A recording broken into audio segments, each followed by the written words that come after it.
रवी पाटील हे काँग्रेसचे कट्टर कार्यकर्ते मानले जात होते आणि आता राष्ट्रवादी अजित पवार गटातून निवडणूक लढवत आहेत. काय वाटते, लोक त्यांच्यासोबत राहतील का? 100% राहणार.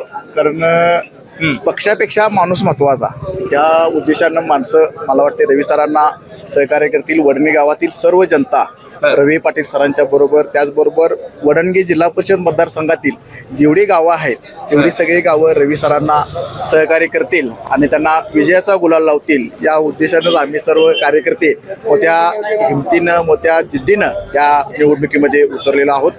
पैशाचा वापर करून, दबाव तंत्र वापरून हे कार्यकर्ते इथं आता आलेले आहेत आणि हे कार्यकर्ते नाही, रवी सरांच्यावर, BS दादांच्यावर प्रेम करणारे हे सर्व कार्यकर्ते बिन पैशाचे कार्यकर्ते सगळे आलेले आहेत. पदरच्या पैशानं पदरचं पेट्रोल टाकून पैसे खर्च आहे.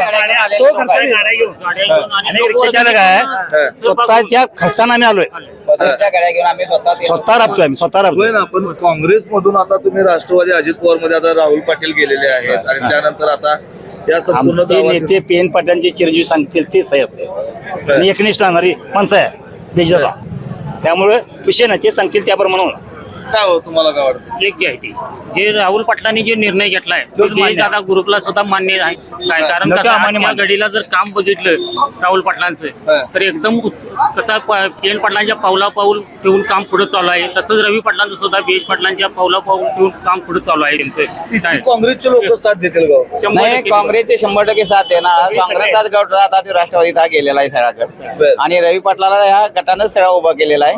काँग्रेसच्या आणि राष्ट्रवादीच्या लोकांनी, काँग्रेसची जाती लोकांकडे राष्ट्रवादीत सगळी गेलेली आहेत आणि आता सगळा गट हा रवी पाटलांच्या पाठीमागे. दादा सांगतील ते सगळं आहे. दादाच म्हणले राष्ट्रवादी काँग्रेस.